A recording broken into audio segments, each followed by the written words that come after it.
I'm plastic welding a polyurethane bumper, which is what everyone says isn't weldable. This is off a Mercedes-Benz SLK. It is weldable, you just need to use the right welder.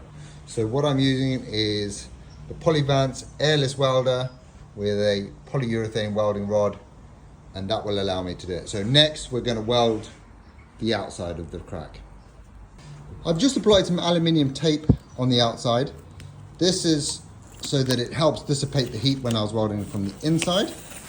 Now you can actually see the crack. What I'm going to do is I'm going to groove this out and weld it up and get the shape back in.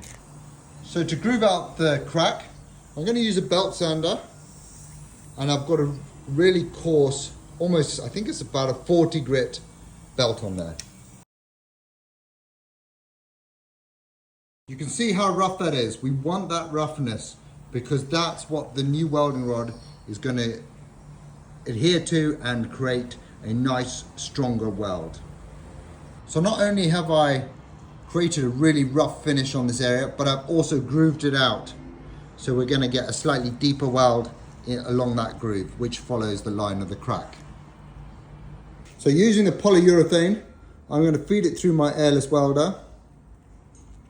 And as it's going through the top, through the hole, and it comes out on the bottom there, it's melting it. And all we want to do is just melt that into the cracked area.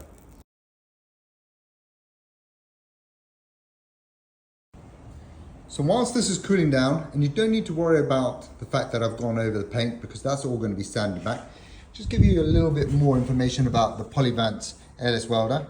It's a really simple piece of kit to use. You've got your different choices of temperature: polyurethane, ABS, PP, PE, TPO. Then they've got their fiber flex. So you just adjust that to whatever temperature you're working at. You've got two tips. You've got the airless welding tip, and you've also got the drop leaf tip, which is used for smoothing. It comes also with a large selection of welding rods, which I have decanted and put with my other larger machine. But a really great kit to have. Right, so it's cooled down now. So what I can do is I want to sand off any excess weld that I've got on there. I'm just going to use a 60 grit paper on a 50mm DA. I want to keep everything nice and small, and that's why I'm going with this DA first.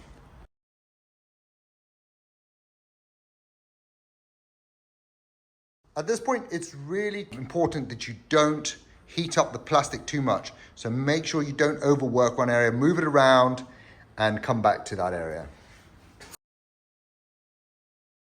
A little tech tip for you. This is why I have applied this plastic tape on either side of the crack that I'm welding, so that it protects the area outside of that weld.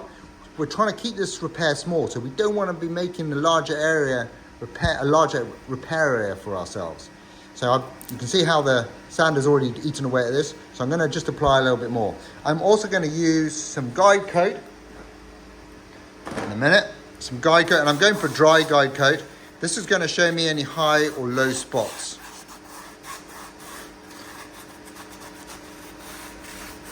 For the next sanding.